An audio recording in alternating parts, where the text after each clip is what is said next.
Assalamualaikum warahmatullahi wabarakatuh. Alhamdulillah wassalatu wassalamu ala Rasulillah wa ala alihi wa sahbihi wa mawalah wa la hawla wa la quwata illa billahi wa ba'du. Alhamdulillah, di malam hari ini kembali Allah subhanahu wa ta'ala pertemukan kita di Masjid Muhajirin, dan pembahasan di malam hari ini kita akan mengenal 10 perkara yang wajib diketahui selama bulan Ramadan, karena kita 2 pekan ke depan insyaallah, kalau Allah subhanahu wa ta'ala takdirkan kita masih mendapatkan Ramadan, maka seorang muslim harus mengetahui apa saja rahasia-rahasia di bulan Ramadan, tentunya untuk menambah semangat kita menghadapi bulan Ramadan. Ma'asyiral muslimin yang dimuliakan Allah subhanahu wa ta'ala, yang pertama, Ramadan wa syahrus siyam.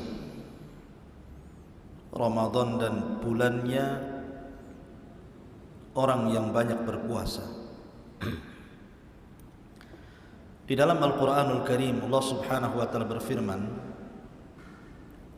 Ya ayyuhalladzina amanu taqullaha haqqa ya ayyuhalladzina amanu kutiba alaikumus siyam kama kutiba 'alal ladzina min qablikum la'allakum tattaqun.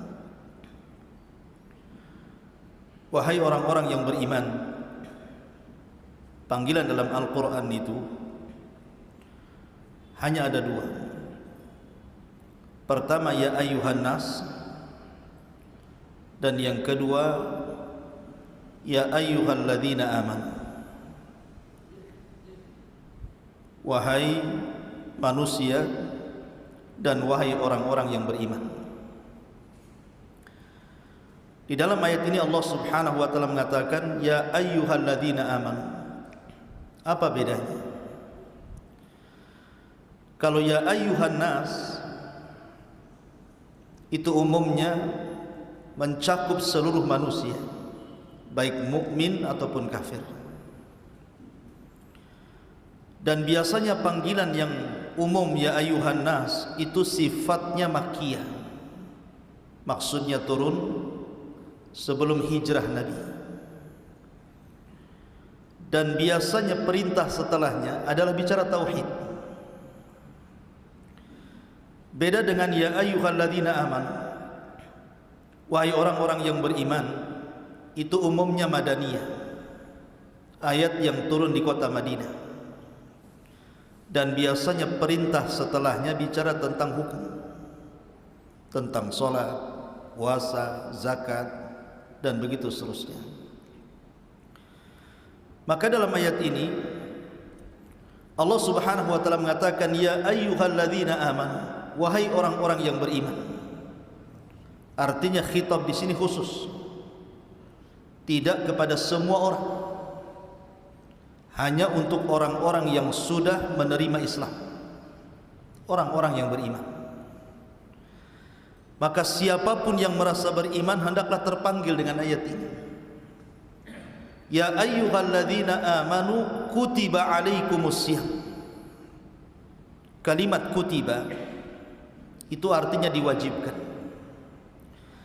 Tetapi kalimat kutiba biasanya diwajibkan kepada perkara-perkara yang berat. Allah tidak mengatakan wujiba alaikum, diwajibkan kepada kalian, tetapi kutiba. Kalimat kutiba, saya ulangi, tidaklah Allah subhanahu wa ta'ala menggunakan kalimat ini dalam Al-Quran kecuali pada perkara-perkara yang sangat berat. Seperti Allah mengatakan kutiba alaikumul qital, diwajibkan kepada kalian perang. Tidak semua orang ingin perang, dan tidak semua orang punya keberanian untuk perang. Makanya perang itu berat. kutiba alaikumul qisas, diwajibkan kepada kalian qisas. Tidak semua orang ingin diqisas. Maka di sini juga Allah mengatakan kutiba alaikum as-siyam, diwajibkan kepada kalian puasa karena puasa itu memang berat. Kalau sholat itu hanya 5 menit, paling lama 10 menit mungkin ya. Tapi puasa itu berat masalahnya, dari terbit fajar sampai terbenam matahari, lama. Makanya terkadang ada orang yang tidak terbiasa puasa itu tersiksa dia. Makanya karena puasa ini adalah ibadah yang berat, mengandung kesabaran, makanya Allah Subhanahu wa taala menggunakan kalimat kutiba, diwajibkan kepada kalian berpuasa. Kama kutiba 'alal ladzina min qablikum, sebagaimana diwajibkan kepada umat sebelum kalian. Artinya bahwa puasa itu bukan hanya syariat Islam saja, tapi nabi-nabi sebelum Rasul sallallahu alaihi wasallam pun diperintahkan berpuasa. Tapi yang jelas bahwa kaifiahnya berbeda. Sebagaimana sabda Nabi sallallahu alaihi wasallam, farqu ma baina siyamina wa siyami ahlil kitab akalatas sahur. Perbedaan puasa kita dengan ahli kitab Yahudi dan Nasrani dimakan sahur. Kita ada sahur, mereka tidak. Artinya bahwa perintah wajibnya sama puasa, tapi caranya masing-masing nabi itu punya cara sendiri-sendiri sesuai dengan syariat mereka. La'allakum tattaqun, agar kalian bertakwa. Jadi inti puasa itu adalah husulut taqwa. Dan takwa itu kata Nabi SAW hahuna, sambil menunjuk ke dadanya, takwa ini di sini. Jadi puasa itu bukan hanya semata-mata menahan lapar, menahan dahaga, menahan syahwat, tapi lebih daripada itu adalah membentuk seorang hamba menjadi hamba yang bertakwa kepada Allah Azza wa Jalla, dan mencari ketakwaan di bulan Ramadan lebih mudah dibandingkan di luar Ramadan. Maka yang pertama adalah puasa. Lalu apa faedah puasa ini? Faedah puasa ini ikhwatu fiddin yang dimuliakan Allah Azza wa Jalla, puasa ini adalah afdal al-ibadat as-sirriyah, seutama-utama ibadah-ibadah yang tertutup. Ibadah kan dua macam. Ada ibadah yang sifatnya zahir, nampak, seperti solat, nampak orang solat. Zakat nampak bawa harta. Haji nampak berangkat ke Mekah. Kemudian yang kedua ada namanya ibadah sirriyah, ibadah yang tidak tampak, seperti puasa. Macam mana tahu antum, saudara antum sedang puasa, caranya gimana coba? Kalau dia tidak ngomong saya sedang puasa, tidak tahu dia sedang puasa. Umpamanya hari Senin sekarang tadi, Anda tahu bahwa si anu sedang berpuasa? Tidak bisa. Apa tandanya orang yang berpuasa? Tidak ada, pucat, jangan-jangan lagi sakit. Suka ngeludah, jangan-jangan sariawan. Pegang perut, jangan-jangan lagi sakit perut. Tidak ada tandanya. Kalau sholat kan nampak tuh takbiratul ikhramnya, rukunya. Haji juga sama. Karena dalam puasa itu ada sirrul ikhlas, rahasia keikhlasan kita dengan Allah Azza wa Jalla. Karena dalam puasa itu ada sirrul ikhlas, rahasia keikhlasan antara kita dengan Allah, maka pahalanya juga akan dilainkan sendiri. Makanya Nabi SAW mengatakan, kullu amal ibni adam lahu illa siyam fa innahu li wa ana ajzi bihi. Setiap amalan anak hamba itu diberikan kepada hamba itu sendiri, kecuali puasa. Puasa itu untukku kata Allah, dan aku yang akan membalasnya. Kenapa dirahasiakan? Karena memang ibadah puasa sendiri ibadah rahasia. Orang nggak tahu kalau kita nggak ngomong sedang berpuasa. Jadi sini ada pelajaran besar bahwa dalam puasa itu dilatih keikhlasan kita. Kemudian lebih daripada itu, bayangkan ikhwan, dalam sebuah hadis Nabi sallallahu alaihi wasallam, Rasul bersabda, "Ma min 'abdin yasumu yawman fi sabilillah illa ba'adallahu bidzalikal yawm wajhahu 'anin nari 70 kharifah. Tidaklah seorang hamba berpuasa satu hari saja dalam rangka di jalan Allah Subhanahu wa taala, kecuali Allah akan jauhkan orang yang berpuasa ini wajahnya dengan api neraka 70 kharifah, 70 musim. 70 kharifah, 70 musim. Itu satu hari itu puasa. Maka puasa itu faedahnya menjauhkan kita dari neraka. Kalau 70 musim, ada yang mengatakan kharifah itu 70 tahun. Itu satu hari itu kali satu bulan, menunjukkan bahwa orang yang berpuasa itu betul-betul dijauhkan dari neraka oleh Allah Azza wa Jalla. Oleh karena itulah maka sungguh-sungguhlah dalam berpuasa, karena puasa itu menjauhkan kita dari neraka. Dan Allah mengatakan faman zuhziha 'anil nar wa udkhilal jannah faqad faz. Siapa yang dijauhkan dari neraka otomatis dimasukkan ke surga, dan itulah kesuksesan yang nyata. Ma'asyiral muslimin yang dimuliakan Allah Azza wa Jalla. Kemudian kalau kita melihat faedah puasa lagi, puasa itu membentuk kepekaan sosial. Alhamdulillah, antum di Batam ini mungkin merasakan puasa itu Ramadan saja, tapi ada saudara-saudara kita mungkin di Afrika sana atau di mana, Ramadannya itu tiap bulan tuh, karena susahnya cari makan, kelaparan, negerinya miskin, puasa tiap hari. Kalau kita kan sebulan saja mungkin ya, selama setahun itu Ramadan saja, karena makanan banyak.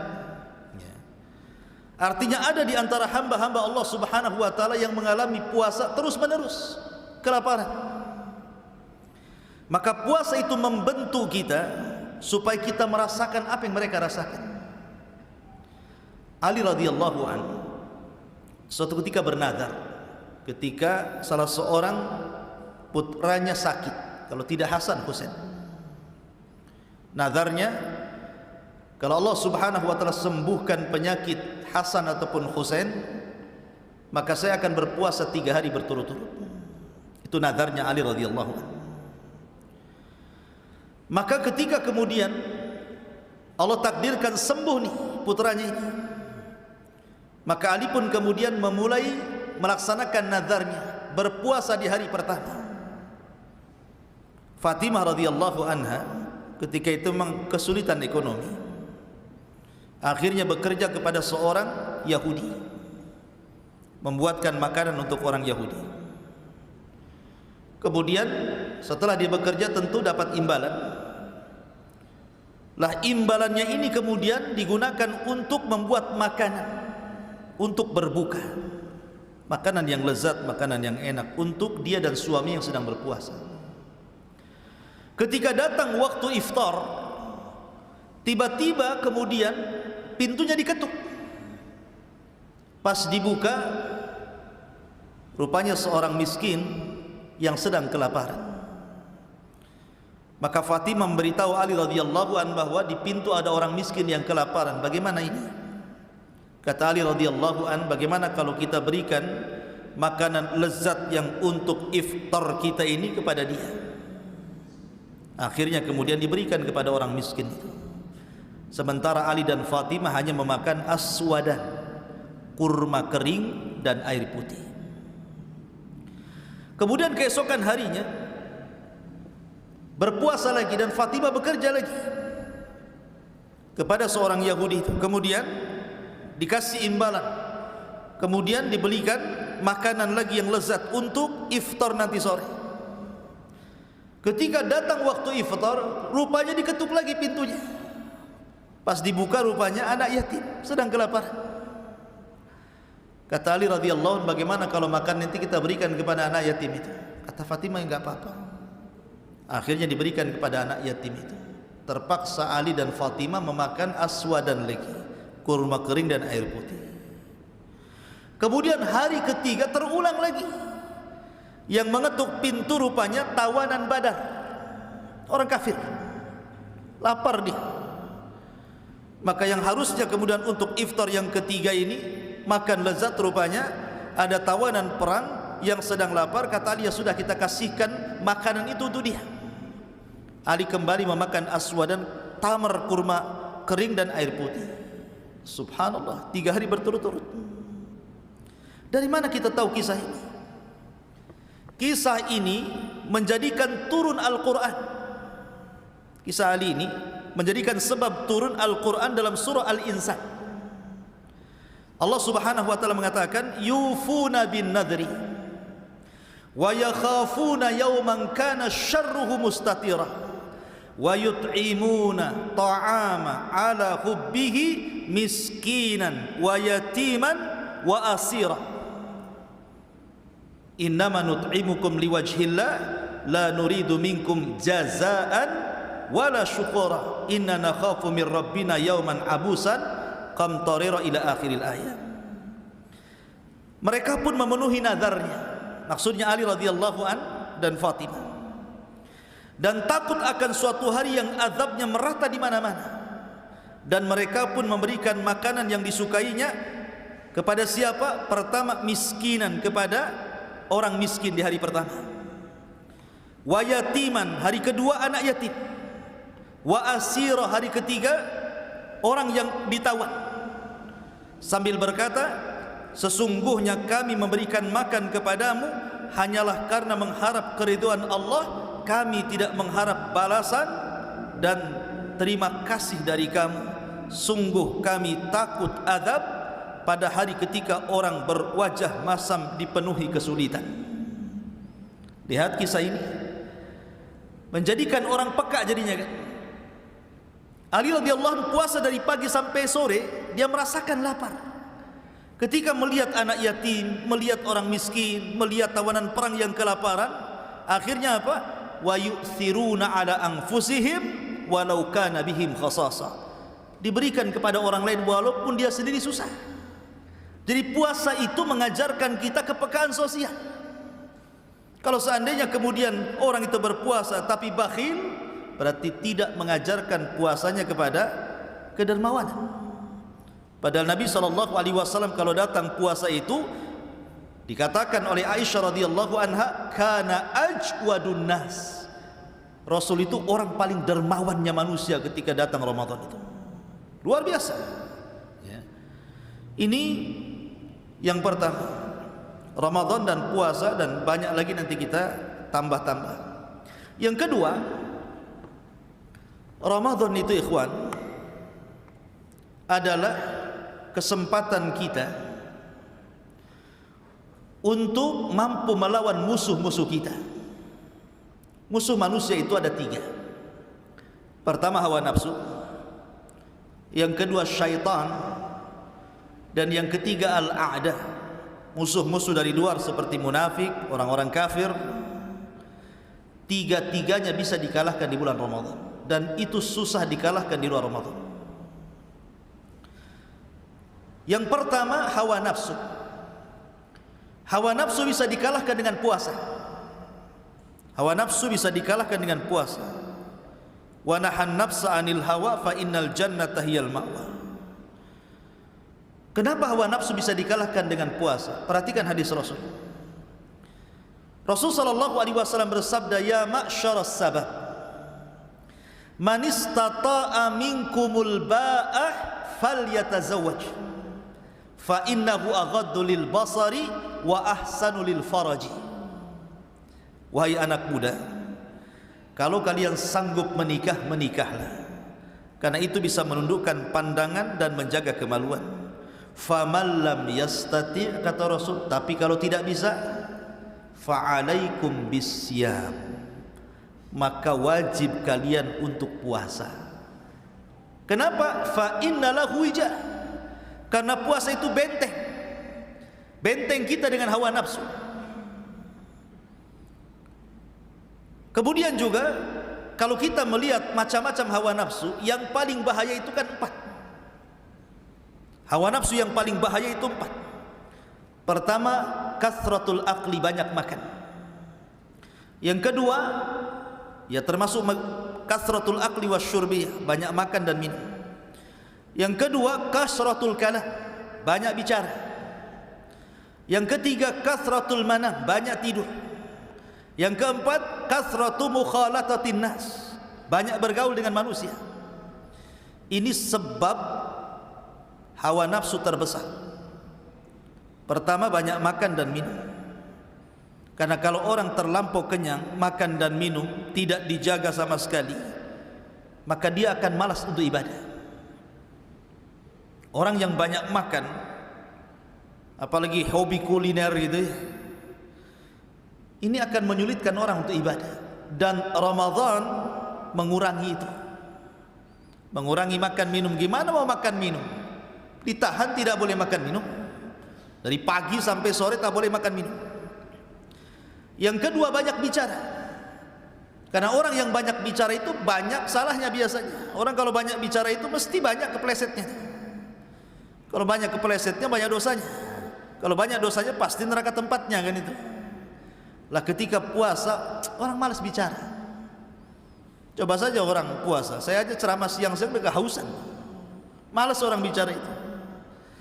Kemudian juga kasratul manam, banyak tidur. Orang puasa itu harusnya susah tidur, kan lagi lapar dia. Anehnya orang yang puasa tidur aja. Ada ya. Harusnya orang yang puasa susah tidur, karena orang lapar tuh susah tidur biasanya. Mungkin sengaja malamnya begadang sampai sahur ya. Jadi malam siangnya ditidurkan sekali. Kemudian kasratu mukhalatatin nas, banyaknya bergaul dengan manusia. Kalau di luar Ramadan antum janji dengan kawan jam seberapa saja di warung kopi mana saja bisa. Coba kalau siang-siang Ramadan diajak jalan, mau nggak? Mikir deh. Ya, jadi 4 hawa nafsu ini terkalahkan di bulan Ramadan dengan puasa. Dari sini menunjukkan bahwa sedikit banyak hawa nafsu bisa ditekan. Karena hawa nafsu kan tidak bisa dihilangkan, hanya bisa ditekan. Kemudian yang kedua, syaitan. Syaitan itu bisa kita lawan di bulan Ramadan. Nabi SAW bersabda, "Idza ja'akum Ramadan, futihat abwabul jannah, wa ghuliqat abwabun niran, wa suffidati syayatin." Apabila datang bulan Ramadan, pintu sorga dibuka lebar-lebar, pintu neraka ditutup rapat-rapat, setan diikat. Setan diikat. Anda kalau mau kelahi dengan orang, yang satu diikat, yang satu lepas, takut yang mana tuh? Yang satu diikat di tiang, yang satu tadi ikat, kita suruh ngelawan tuh. Enak yang mana tuh mentungnya tuh? Enak yang diikat apa yang lepas? Enak diikat lah kan. Dia harus tidak bisa apa-apa, mau dipentungi pun tidak bisa apa-apa dia. Jadi karena setan sedang diikat, lebih mudah untuk melawan daripada dia lepas. Yang kedua, malam hari di bulan Ramadan kita ada sholat tarawih. Artinya orang yang sedang sholat tarawih itu memperbanyak baca Quran. Kemudian selepas sholat tarawih ada tadarus lagi. Dan orang yang membaca Quran itu paling tidak disukai syaitan. Makanya lihat orang yang meruqyah, apa yang dibaca? Quran. Lari dia setannya tuh. Ya. Makanya ketika kemudian Ramadan banyak orang yang membaca Quran di mana-mana, maka syaitan semakin jauh dari hamba-hamba Allah Subhanahu wa taala. Dari sini kita bisa melawan syaitan. Kemudian yang ketiga, melawan al-a'da, musuh-musuh dari luar, munafik, orang-orang kafir contohnya. Saya belum pernah membaca sebuah sejarah peperangan yang selalu dimenangkan Allah Subhanahu wa taala kecuali perang di bulan Ramadan. Banyak peperangan kaum muslimin itu yang banyak ditolong dan dimenangkan rata-rata terjadi di bulan Ramadan. Contoh dua saja perang yang sangat besar, yang dengan dua perang ini menjadikan kejayaan Islam. Pertama perang Badar, yang kedua Fathu Mekah. Dua-duanya terjadi di bulan Ramadan. Sampai Allah abadikan dalam Al-Quran, "Idza jaa nasrullahi wal fath." Apabila datang pertolongan Allah di Badar dan Fathu Mekah. Badar terjadi 17 Ramadan. Fathu Mekah juga sama terjadi di bulan Ramadan. Dua-duanya Allah menangkan, dan itu yang menentukan perang jaya dan tidaknya Islam di zaman itu. Dari sini menunjukkan bahwa kita bisa melawan banyak musuh di sini. Makanya kenapa kemudian bulan Ramadan disebut Syahrul Intisar, bulan kemenangan. Bagi yang sungguh-sungguh melawannya ya. Masalahnya banyak juga kemudian di bulan Ramadan harusnya orang puasa, dia pula tak puasa. Harusnya orang sholat tarawih, sibuk pula main-main di luar gitu. Jadi dia rugi orang seperti ini. Ini yang kedua. Yang ketiga, bahwa Ramadan itu terkumpul semua ibadah yang disebut dengan arkanul Islam. Rukun-rukun Islam itu semua bisa dilakukan di bulan Ramadan. Syahadat paling banyak diucap di bulan Ramadan. Salat paling banyak dilakukan di bulan Ramadan. Puasa, memang Ramadan sendiri adalah bulan puasa. Zakat, sedekah paling banyak dilakukan di bulan Ramadan. Termasuk juga haji. Apa maksudnya haji di sini? Nabi SAW bersabda, "Al-umratu fi Ramadan ta'dilu hajjata ma'i." Umrah di bulan Ramadan itu pahalanya sama dengan haji bersama Rasul di Wada. Dan tidak ada umrah terbanyak kecuali Ramadan. Coba antum umrah 10 akhir Ramadan lebih banyak dibandingkan ketika haji yang berjubel di haram itu. Kenapa? Karena pahalanya sebanding dengan haji. Bukan hanya haji saja, haji bersama Nabi di Wada. Makanya kemudian para ulama mengatakan Ramadan wa jami'ul arkan. Semua rukun Islam pahalanya ada di bulan Ramadan. Rukun Islam itu. Di zaman Rasul ada seorang wanita menangis gara-gara tidak ikut haji bersama Rasul. Karena haji umrah Nabi SAW kan 4 kali ya. Kemudian ditutup dengan haji wada. Jadi wanita ini menangis gara-gara tidak bisa haji bersama Rasul. Tetapi wanita ini pernah umrah Ramadan bersama Rasul. Kemudian wanita ini mengatakan, "Ya Rasulullah, begini dan begitu. Saya ada halangan." Pokoknya intinya dia tidak bisa haji bersama Rasul. Sehingga dia menangis. Kata Nabi SAW, "Bukankah engkau pernah umrah bersamaku di bulan Ramadan?"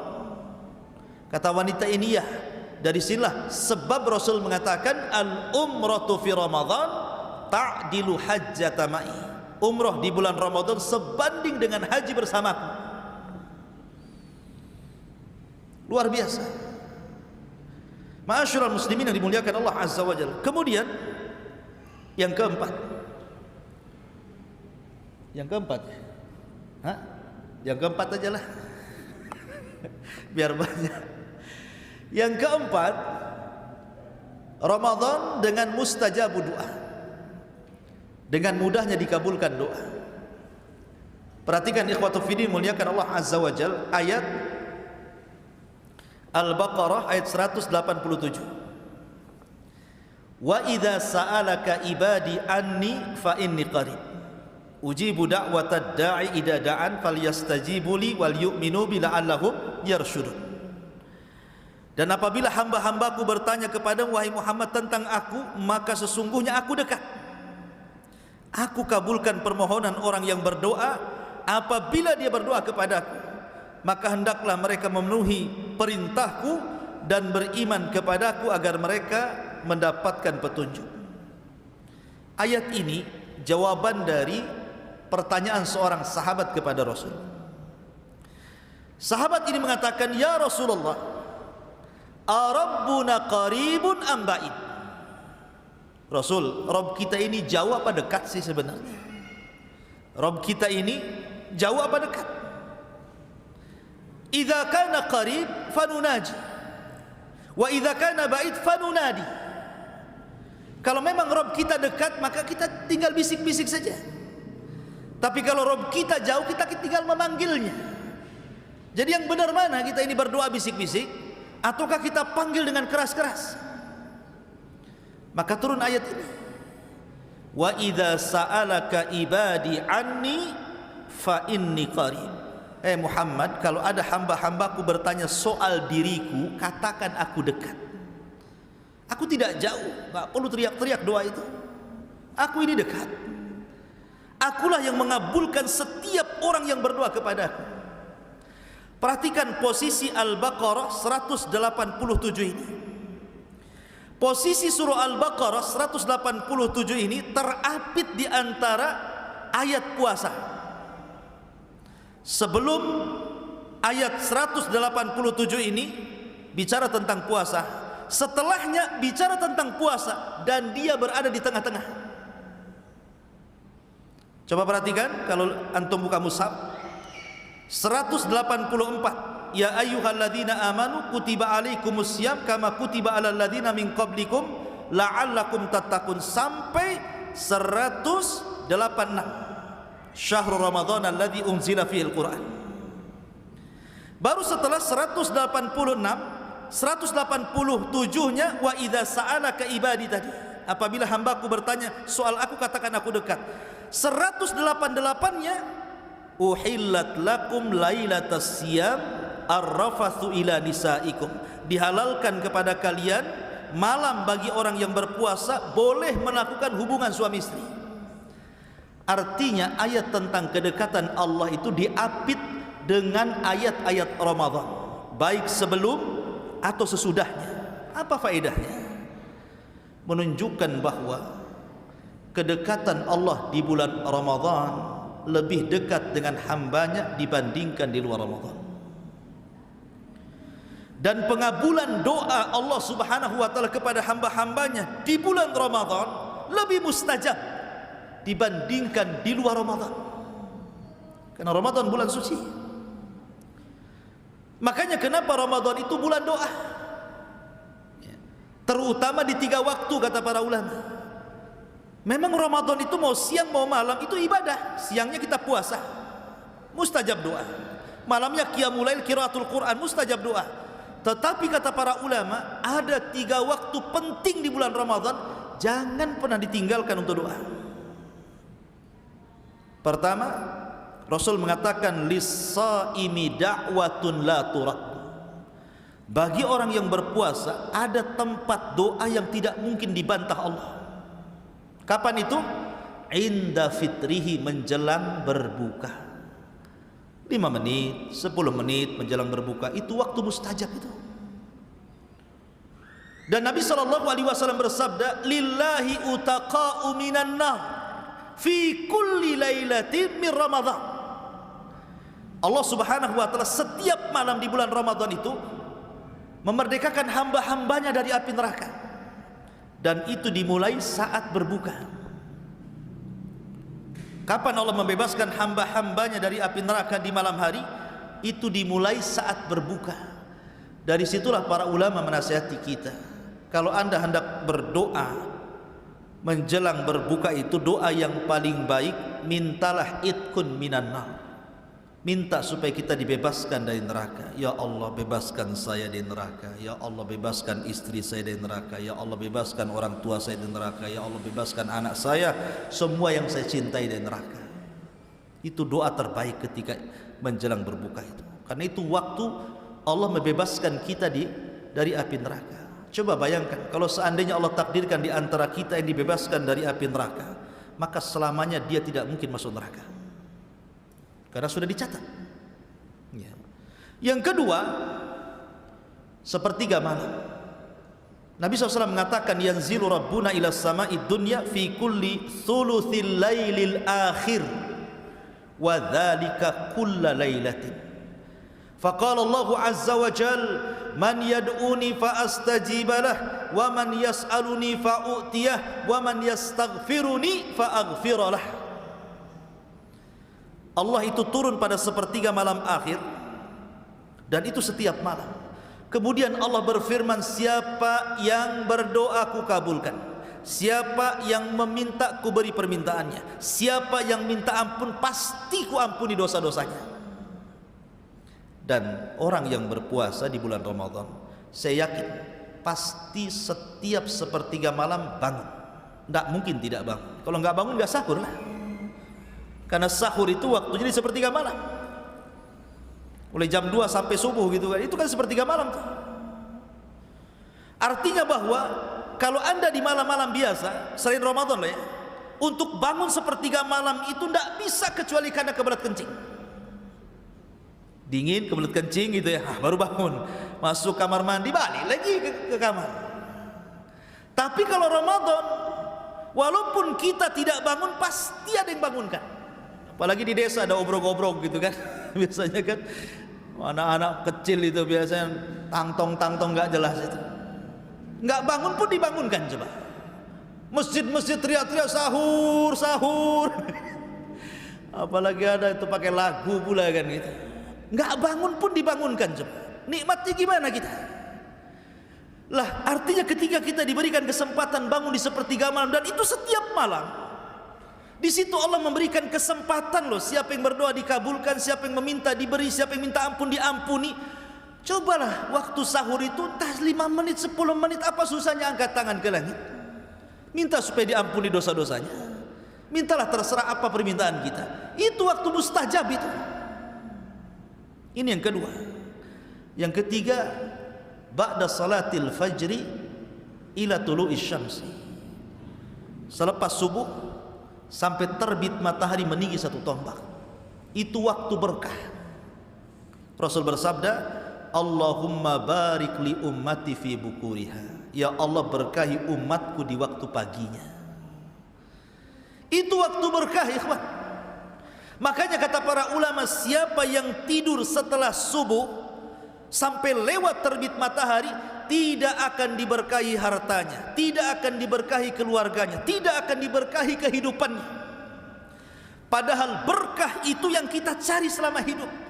Makanya banyak lafaz-lafaz berkah yang sering kita ucapkan ketika kita mengucapkan salam, Assalamualaikum warahmatullahi wabarakatuh.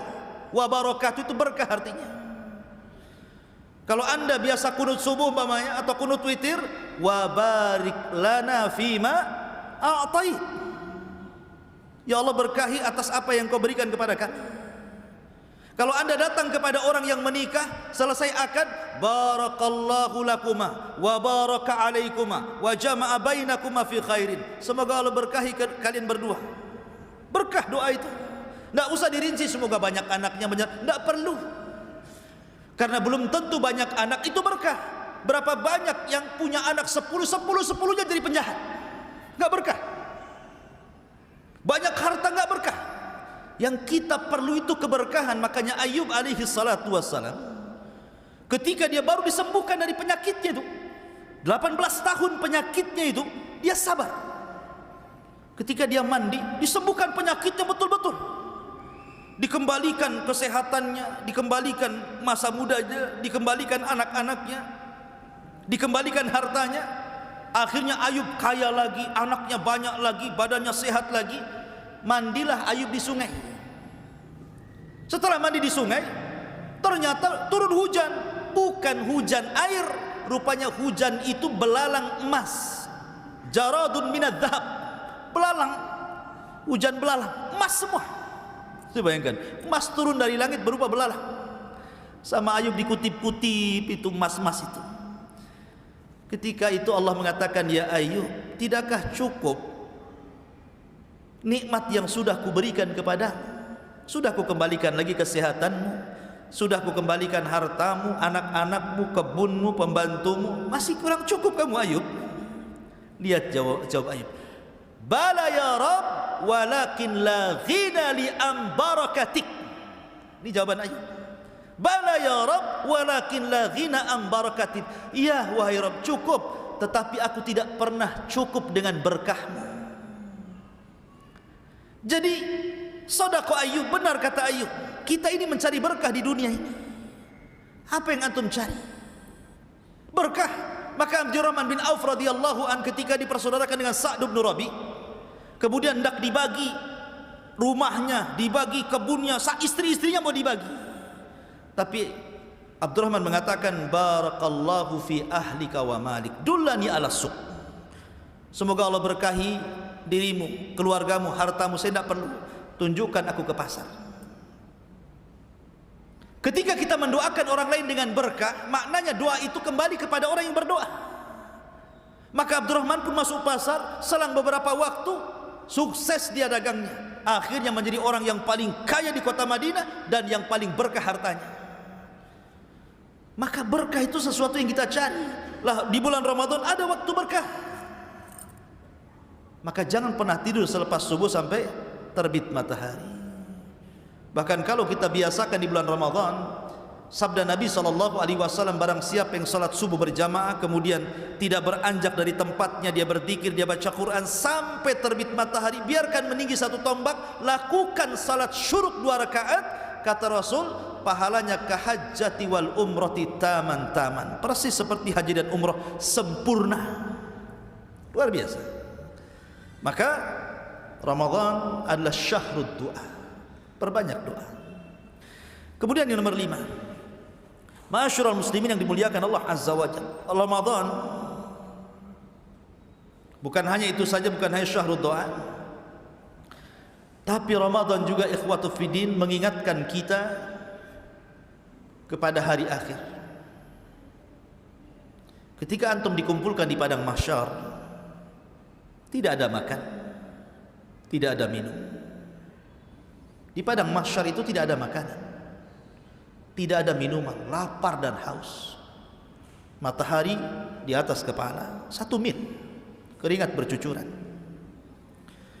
Maka ketika kita berpuasa di bulan Ramadan, kita diingatkan kepada hari itu, hari di mana kita tidak akan makan dan minum. Maka ketika orang berpuasa itu harusnya diingatkan dengan hari itu. Makanya kenapa Ramadan itu disebut syahrut taghyir, bulan mudah orang itu merubah diri. Karena hidayah itu paling banyak di bulan Ramadan. Syahrul Ramadan alladzi unzila fihi al-Qur'an hudan linnas wa bayyinatin minal huda wal furqan. Syahrul Ramadan alladzi unzila fihi al-Qur'an. Bulan Ramadan itu bulan diturunkan Al-Qur'an. Hudan sebagai petunjuk. Dan petunjuk yang paling banyak diberikan Allah, dan yang menerima petunjuk di bulan Ramadan jauh lebih besar dibandingkan di bulan yang lainnya. Orang yang masuk Islam itu banyak di bulan Ramadan. Orang yang bertobat itu banyak di bulan Ramadan. Sampai-sampai artis saja tidak pakai jilbab di bulan Ramadan. Kenapa? Menghormati Ramadan katanya. Walaupun habis Ramadan dicabut lagi kadang-kadang. Ya ikhwan, ada orang yang berubah itu walaupun hanya karena malu menghormati Ramadan, tapi kan dia berubah dia. Coba kalau seandainya perubahan itu diteruskan sampai di luar Ramadan, dapat hidayah terus dia. Ya wajar ikhwan. Kenapa kemudian manusia itu mudah berubah di bulan Ramadan? Jangan lagi manusia, alam semesta lo bisa berubah di bulan Ramadan. Alam semesta ini semua berubah di bulan Ramadan. Pintu langit terbuka semuanya, pintu sorga terbuka semuanya, pintu neraka tertutup semuanya, setan-setan diborgol. Ini terjadi perubahan luar biasa. Alam semesta, sak sorganya, sak nerakanya, sak setannya lo berubah. Gimana kita tidak berubah? Alam semesta saja bisa berubah, masa kita tidak bisa berubah itu? Makanya Ramadan itu syahrut taghyir, karena kita diingatkan dengan padang mahsyar. Harus punya rasa takut sebelum kita betul-betul kelaparan di akhirat kan gitu. Maka buatlah perubahan di bulan Ramadan, karena hidayah di bulan Ramadan itu lebih mudah. Dan itu kita saksikan ikhwan. Coba perhatikan, solat yang paling banyak dilakukan selama setahun di bulan apa? Di bulan Ramadan. Sampai ada masjid ini walaupun lantai 2 tidak muat, sampai keluar sampai pakai terpal lagi, saking banyaknya. Belum lagi budaya orang baca Quran sama di zaman Rasul. Di zaman Rasul, jangan lagi di luar Ramadan, jangan lagi di bulan Ramadan, di luar Ramadan saja, di rumah-rumah kaum muslim itu keluar suara Al-Quran persis seperti suara tawon. Sampai Nabi SAW pernah keluar di luar Ramadan nih, Nabi mendengar bacaan Quran keluar dari rumah-rumah para sahabat. Tapi Rasul tertarik dengan satu rumah karena suaranya indah. Nabi SAW berdiri di rumah itu lama sekali. Dia dengarkan bacaan Sahibul Bait itu. Rupanya di dalam rumah itu adalah Abu Musa al-Ash'ari radhiyallahu anhu. Indah sekali bacaannya. Rasul sampai takjub. Sampai tidak terasa berdiri lama di malam itu sampai hampir mendekati subuh. Kemudian Nabi SAW setelah itu pulang sholat subuh. Setelah sholat subuh dia panggil Abu Musa al-Ash'ari dan mengatakan, ya Abu Musa, semalam aku berdiri di samping rumahmu sementara kau melantunkan Al-Quran, demi Allah la sautuka kamizmar min mazamiri ahli Daud, suaramu indah seperti Daud kalau melanggamkan zabur. Kata Abu Musa, ya Rasulullah, kalau aku tahu kau ada di samping rumahku, ku indahkan lagi bacaanku. Saya nggak tahu aja saya, kan gitu. Tapi lihat tuh rumah-rumah para sahabat keluar Al-Quran, apalagi di bulan Ramadan. Tapi sayang di zaman sekarang ini sudah enggak, paling di masjid-masjid saja. Kalau antum masuk perumahan itu yang keluar suara apa coba? TV dikeras-kerasin, dangdut macam-macam di situ. Nggak ada lagi suara Quran. Tapi di masjid-masjid alhamdulillah masih ada gitu kan di bulan Ramadan itu. Ada yang sampai jam 2, nggak peduli tetangga terganggu atau enggak, pokoknya ngaji saja. Setelah dilihat di masjid rupanya kaset kan. Ma'asyiral muslimin yang dimuliakan, intinya bahwa masih ada orang yang baca Quran itu paling banyak di bulan Ramadan. Di Ramadan itu jarang. Bahkan orang yang tidak baca Quran saja dia bisa mendengar Quran dibaca. Sedekah paling banyak dilakukan di bulan Ramadan. Banyak orang kalau sore-sore datang ke masjid bawa iftar. Luar biasa. Karena Rasul mengatakan, man fattara saim, barang siapa yang beri makan orang yang berpuasa, kana lahu ajru saim, maka dia dapat pahala orang yang berpuasa. Berbondong-bondong orang yang datang ngantar iftar ke masjid sampai dijadwal di perumahan itu. Coba kalau di luar Ramadan, mikir dia bawa-bawa makanan ke masjid. Kenapa? Karena lihat pahala yang luar biasa, hidayah ada di situ. Maka Ramadan kesempatan syahrut taghyir, merubah akhlak. Ya.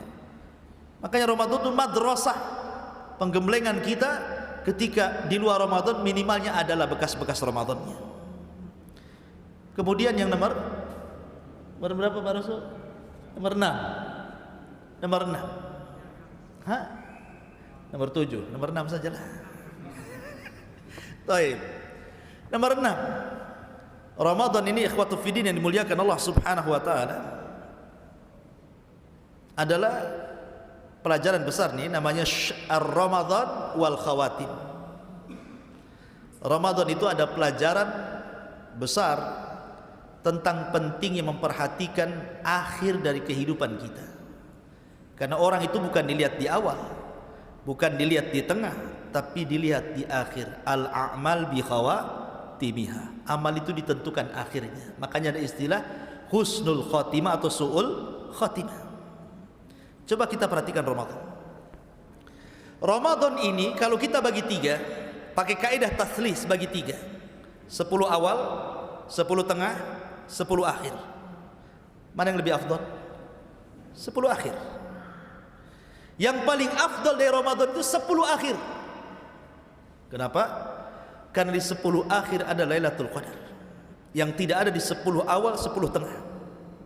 Dan Rasul mengatakan, iltamisu Lailatul Qadri fi ashril awakhir min Ramadan. Carilah Lailatul Qadar di 10 akhir Ramadan, tepatnya di tanggal-tanggal ganjil. 21, 23, 25, 27, 29 kan itu. Taib, kita urut dari hari dulu.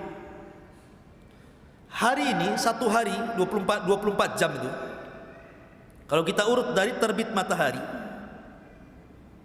sepertiganya dari pagi sampai duhur, sepertiga tengah dari duhur sampai isya, sepertiga akhirnya dari isya sampai ke subuh. Mana yang lebih afdal? Dari isya sampai ke subuh. Kenapa? Karena di situ ada sepertiga malam. Allah turun ke langit dunia. Kita masuk ke minggu. Bumi diciptakan hari Ahad dan diakhiri hari Jumat. Kita bagi 3. Minggu atau Ahad, Senin. Ini sepertiga pertama. kemudian Selasa, Rabu, ya kan? Kamis, Jumat. Berarti yang akhirnya di Kamis dan Jumat kan? Karena Sabtu kan tidak, karena cuma 6 hari penciptaan langit dan bumi itu. Dimulai dari Ahad, diakhiri hari Jumat. Itulah penciptaan langit dan bumi. Berarti ketemunya Kamis dan Jumat itu di akhir. Di situ ada puasa Kamis, dan Jumat sendiri adalah pemimpinnya hari. Di situ diciptakan Adam, di situ Adam dimasukkan ke sorga, di situ Adam dikeluarkan dari sorga, di situ kiamat dibangkitkan kan itu. Ini kalau hitungan minggu, tetap yang paling akhir yang afdal. Hitungan bulan. Hitungan bulan dimulai daripada Muharram, itu kan 1, bulan 1. Muharram itu bulan 1 kan. Kalau kita hitungan bulan dibagi 4, dibagi 3 jadi 4 bulan, 4 bulan, 4 bulan. Maka ketemunya kalau 4 bulan pertama Ashhurul Hurum cuma dapat 1. Bulan Muharram itu Ashhurul Hurum. Kemudian 4 bulan tengah juga sama, Ashhurul Hurumnya cuma dapat 1, Rajab. Tapi 4 bulan terakhir Ashhurul Hurumnya 2 plus dengan Ramadan. Dimulai daripada Ramadan, Syawal, Dzulqa'dah, Dzulhijjah. Karena nanti ketemu Muharram lagi. Berarti 4 akhir dari bulan dibagi 3 itu ketemunya Ramadan, Syawal, Dzulqa'dah, Dzulhijjah. Bayangkan, pertama Ramadan bulan suci, kemudian Dzulqa'dah bulan suci, kemudian Dzulhijjah bulan suci. Menunjukkan bahwa kalau cerita tahun pun yang akhir yang baik. Atau umur antum, umur kita nih, ada namanya umur dari bayi sampai 15 tahun. Itu mulai, ini yang pertama, karena baliknya orang 15 tahun kalau laki-laki. Kemudian dari 15 tahun ke 40. Kemudian dari 40 ke 70. Mana umur yang paling baik? 40 ke atas itu umur yang paling baik. Karena itu yang menentukan husnul khotimah atau su'ul khotimah. Maka Ramadan juga sama, ada 10 awal, 10 tengah, 10 akhir. Maka 10 akhir itu menjadikan kita ambil faedah tentang pentingnya al-a'mal bi khawatimiha. Amal itu ditentukan akhirnya. Amal itu ditentukan akhirnya. Tapi kenyataannya terjadi gimana?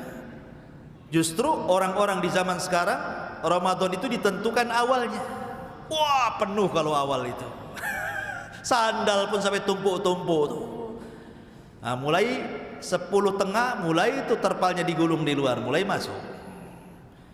10 akhir Ramadan pindah pula ke mall. Nggak ada lagi di masjid. Tinggal berapa saf saja orang pilihan. Harusnya kan terbalik. Hari pertama biasalah, hari kedua makin ramai, hari ketiga harusnya ramai sekali kan begitu ya. Udah 10 akhir Ramadan tuh harusnya masjid-masjid manapun harus ramai harusnya. Karena bagaimanapun amal itu ditentukan akhirnya. Harusnya di sini ada pelajaran bahwa ketika 10 akhir adalah terbaik daripada 10 awal dan tengah, maka di sini ada kaidah ar-Ramadan wal khawatim.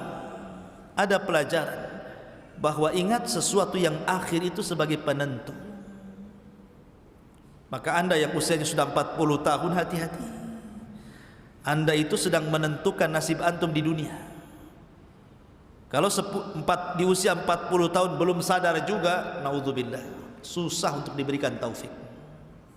Tapi kalau seandainya umur segitu sudah diberikan taufik, dapat hidayah, mudah-mudahan Allah Subhanahu wa taala terus menuntun sampai husnul khatimah.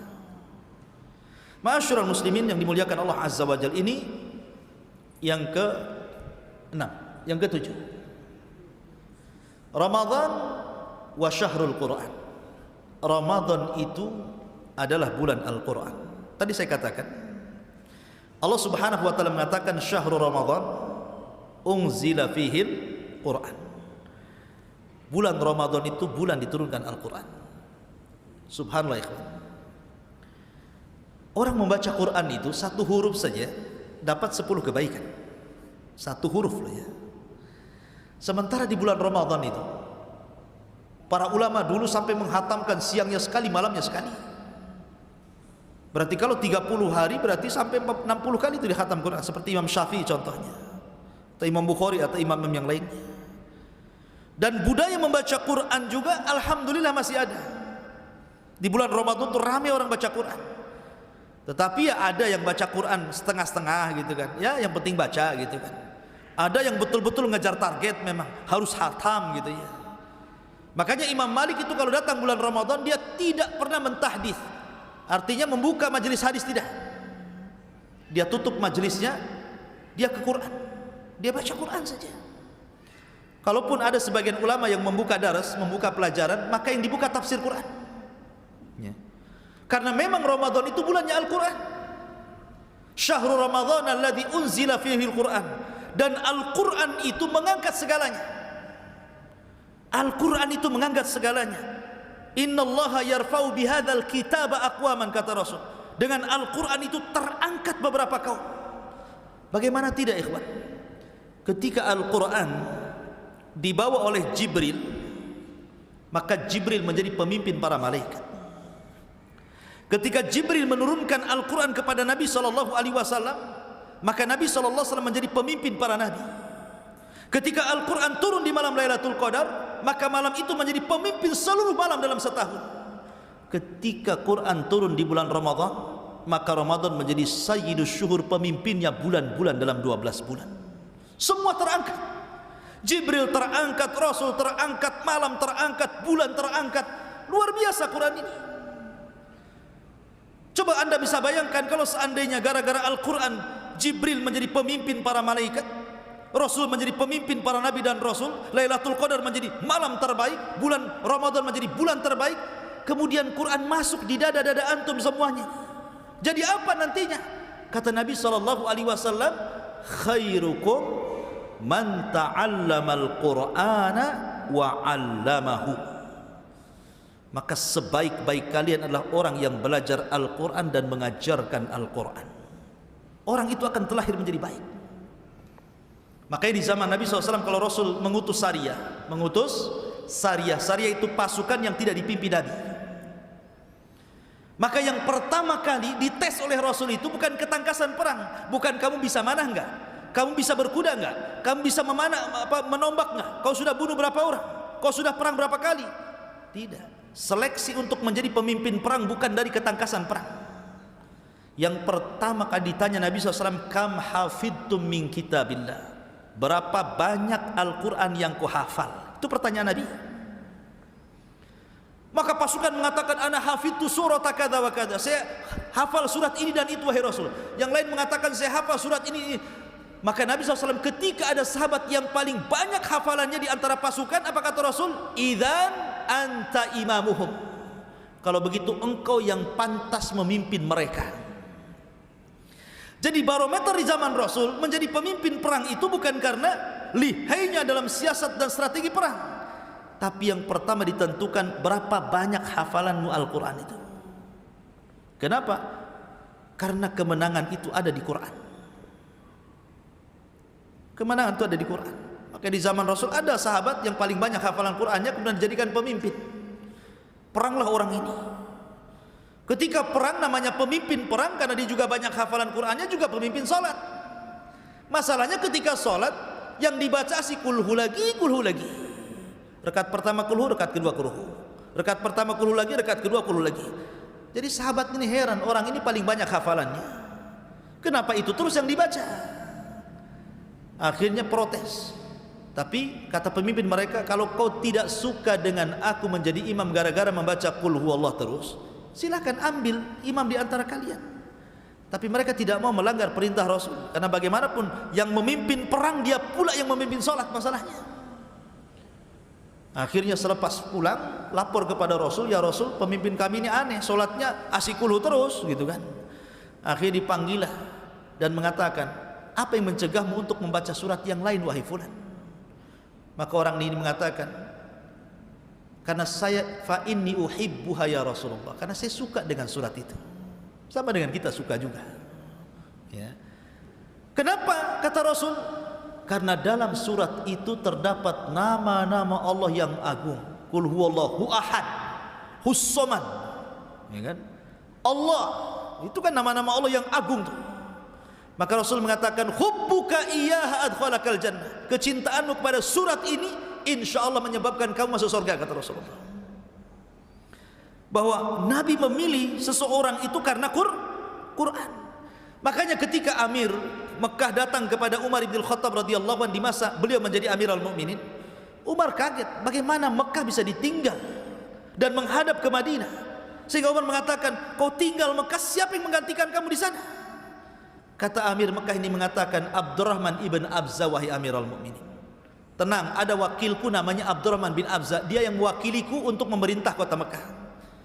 Umar tidak tahu siapa Abdurrahman bin Abza, wakil gubernur tidak tahu Umar. Ya. Kata Umar, siapa Abdurrahman ibn Abza itu? Maka Amir Mekah mengatakan, dulu dia mantan budak, wahai Amirul Mukminin, kemudian ku merdekakan, akhirnya ku jadikan dia wakilku. Kata Umar, apa tidak ada orang merdeka? Kenapa mesti mantan budak? Maka dia mengatakan, ya Amirul Mukminin, fa innahu alimun bi kitabillah. Jangan salah Umar, orang itu Ibnu Abza, Abdurrahman ibn Abza itu alim, pakarnya Quran. Maka Umar langsung mengatakan, sadaqallah, sadaqa Rasulullah alladzina qal innallaha yarfa'u bihadzal kitab aqwaman. Sungguh benar ucapan Rasul yang mengatakan sungguh Allah mengangkat derajat seseorang karena Al-Quran. Quran itu mengangkat derajat. Tapi di zaman sekarang tidak.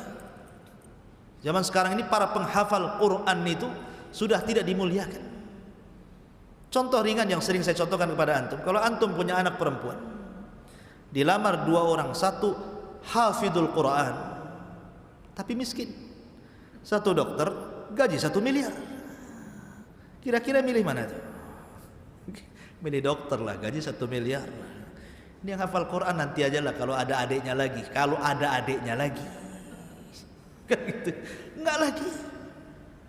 Dokter kalau sekali ngasih saran gitu ya, konsultasi, bayar mahal. Sebentar aja dia, oh penyakitmu ini, obatnya ini. 5 menit 50.000. Belum resepnya, hanya ngasih resep, belum obatnya. Antum WA saya, Ustaz, tanya apa hukum puasa? Puasa Ramadan dia wajib. Tak ada ngirim pulsa pun tak ada. Kacau. Konsultasi agama loh. Padahal agama yang menyelamatkan antum dari dunia. Tak ada orang gara-gara konsultasi saya ditransfer duit. Syukran Ustaz, jazakallahu khairan, atas jawabannya saya kirim 100.000. Wah, kan enak tuh kalau Ustaz kayak gitu.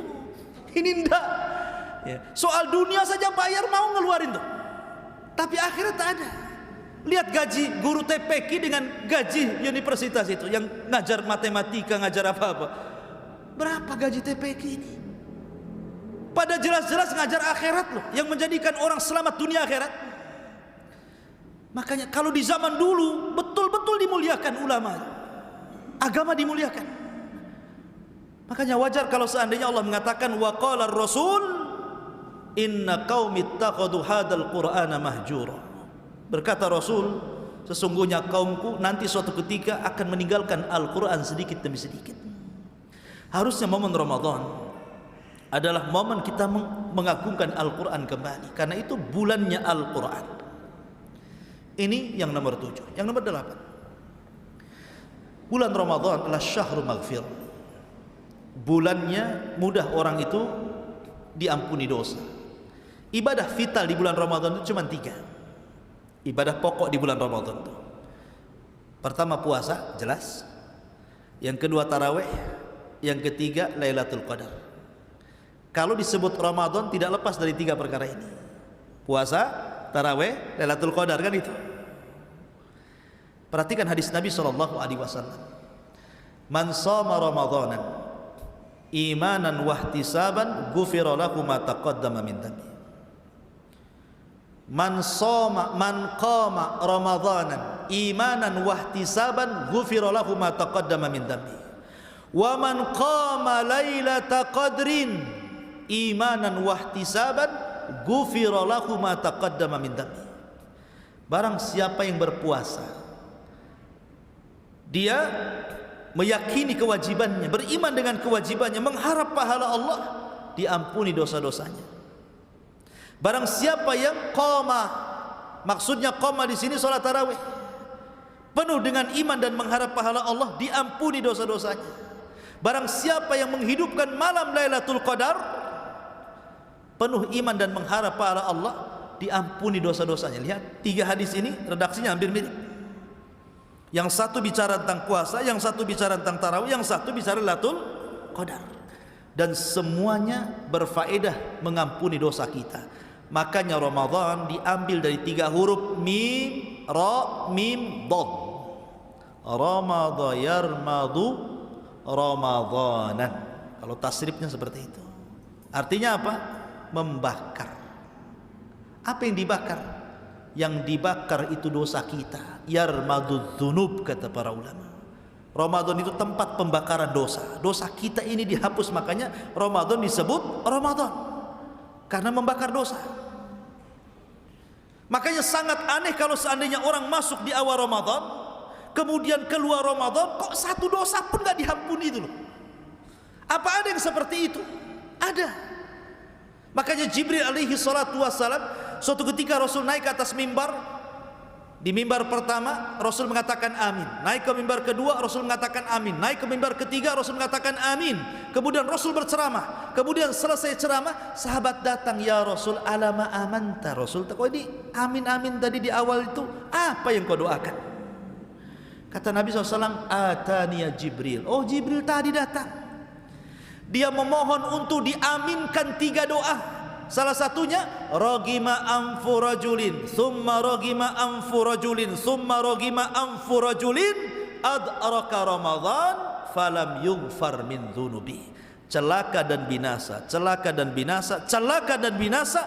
Orang masuk Ramadan keluar satu dosa pun gak ada yang diampuni. Maka Rasul mengatakan fakultu amin, ku aminkan kecelakaannya. Maka rugi kalau orang masuk Ramadan kok sebelum Ramadan, masuk Ramadan, setelah Ramadan kok sama saja. Nggak ada pengaruhnya Ramadan itu. Kan banyak di masyarakat tuh orang yang nggak, kayaknya biasa saja, nggak puasa itu kayak nggak beban dosa gitu kan. Saya itu pernah melihat tukang bangunan tuh biasa aja makan minum nggak jelas. Jadi kalau memang Ramadan tidak ada pengaruh sama sekali, rugi dia. Sudah nunggu setahun gitu ya, sudah sampai setahun, yang ditunggu gak ada pengaruh. Ramadan itu tempat kita diampuni dosa. Harusnya puasa kita menjadikan dosa kita terhapus, sholat malam kita menjadikan dosa kita terhapus. Malam Lailatul Qadar juga sama. Ini yang nomor 8. Yang nomor 9, Ramadan itu tempat ajang kita untuk meraup pahala sebanyak-banyaknya, karena tempat mudha'afatul ajri. Pahala-pahala kita itu mudah diganda-gandakan di bulan Ramadan itu. Pahala kita selama Ramadan itu hampir semua ibadah diganda-gandakan pahalanya. Maka kalau seandainya momen Ramadan tidak digunakan sebaik mungkin untuk beribadah, rugi dia. Rugi. Karena ini tempatnya orang itu menggandakan pahala. Selama setahun mungkin kita lalai tidak membaca Quran, lalai tidak sholat malam, lalai tidak berzikir, lalai tidak puasa. Ini Ramadan kesempatan nih. Karena biasanya kalau ibadah rame-rame itu lebih mudah dibandingkan ibadah sendiri. Contoh qada Ramadan. Antum punya utang Ramadan nih, mau bayar tuh sulit kayaknya. Jatuh-jatuhnya bulan Sya'ban, setahun. Itu kalau ingat. Tapi kalau ibadah rame-rame itu kan semangat tuh. Kayak puasa rame-rame kan semangat kita, walaupun lapar-lapar, malu juga kita mau buka. Minimalnya ada malu lah kan itu. Kalau tidak ikut tarawih sendiri kayaknya gimana gitu. Lah dari situ sebenarnya kita sudah dibantu untuk merangsang ibadah sebenarnya. Apalagi di bulan Ramadan itu ada satu malam yang menentukan takdir kita setahun yang akan datang. Lailatul Qadar. Dan Lailatul Qadar itu Allah hanya menyebutkan akhirnya, tidak menyebutkan awalnya kan. Salamun hiya hatta matla'il fajr. Disebutkan akhirnya waktu fajar, tapi tidak disebutkan awalnya. Inna anzalnahu fi lailatul qadr wa ma adraka ma lailatul qadr. Lailatul qadri khairum min alfi syahrin tanazzalul malaikatu war ruhu fiha bi idzni rabbihim min kulli amrin salamun hiya hatta matla'il fajr. Tidak disebutkan awalnya, hanya disebutkan akhirnya waktu fajar. Lalu kapan awalnya Lailatul Qadar itu?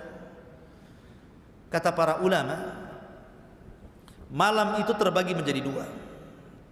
Ada malam indallah, ada malam indannas. Ada malam menurut Allah, ada malam menurut manusia. Kalau malam menurut kita ketika terbenam matahari, masuk malam, itu kata kita. Tapi indallah, di sisi Allah beda. Nabi SAW bersabda, yata'aqabuna fikumul malaikatu malaikatul laili wa malaikatul nahar.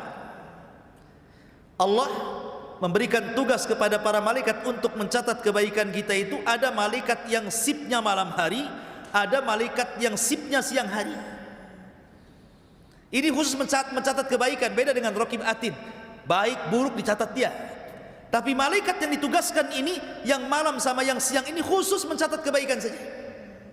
Ketemunya di mana? Ketemunya di dua solat. Pertama solat asar, yang kedua solat subuh. Allah berfirman kepada para malaikat, ma taraktum ibadi, sedang apa kau tinggalkan hamba-hambaku? Maka malaikat ini mengatakan, atainahum wa hum yusallun wa taraknahum wa hum yusallun. Kami datang mereka sedang solat ya Rabb, kami tinggalkan pun mereka sedang solat. Maksudnya kami datang mereka sedang solat asar menurut malaikat siang, dan kami tinggalkan mereka sedang solat subuh. Kata malaikat malam, kami datang mereka sedang solat subuh ya Rabb, kami tinggalkan mereka sedang solat asar.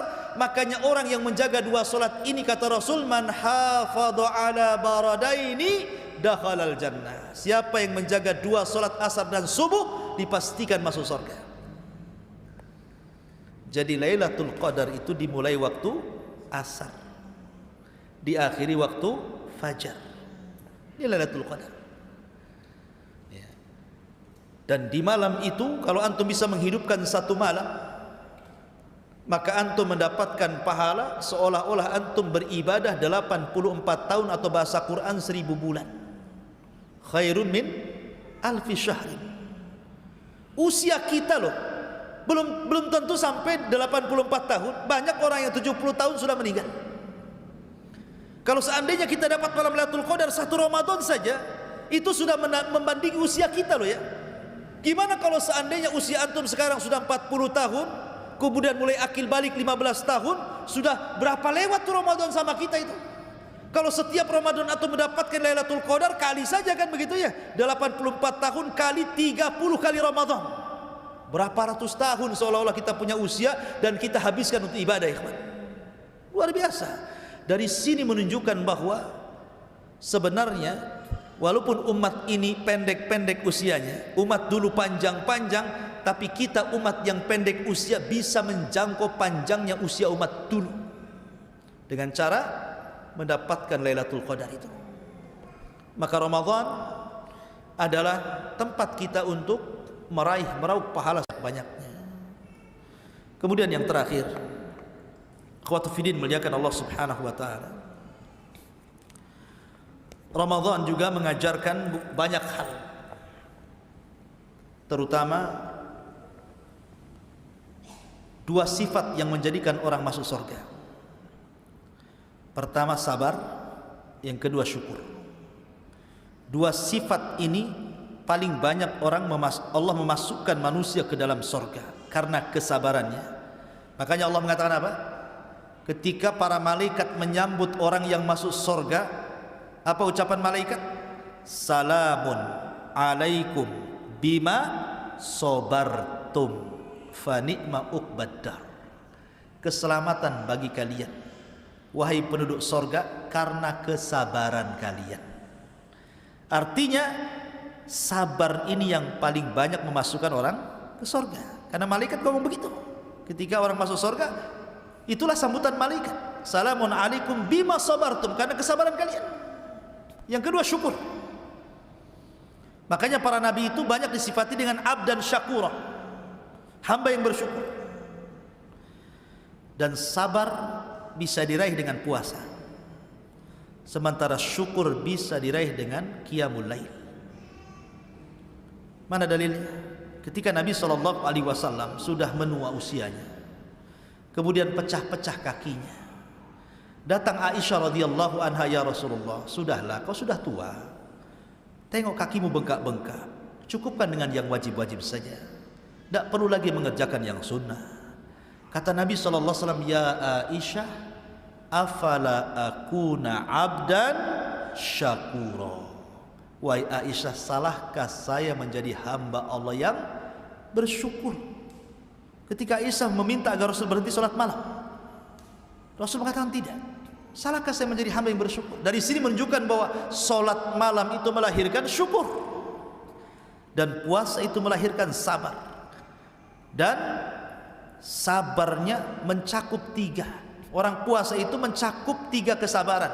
Sabar dalam menjalankan perintah, sabar dalam menjauhi larangan, sabar dalam menghadapi ketentuan qada dan qadar. Itu ada di puasa semua 3-tiganya. Sabar melaksanakan perintah untuk tidak makan, tidak minum sampai terbenam matahari. Sabar, karena ini perintah. Kemudian sabar untuk tidak terjerumus kepada larangan. Yang halal saja tidak boleh, apalagi yang haram. Menggauli istri itu halal, siapa yang bilang haram? Tetapi dilarang. Di bulan Ramadan kan dilarang, tidak boleh orang puasa menggauli istrinya. Yang halal dilarang, bagaimana mungkin kemudian yang haram? Yang mubah saja dilarang, makan minum itu kan mubah, tapi dilarang juga, apalagi yang haram.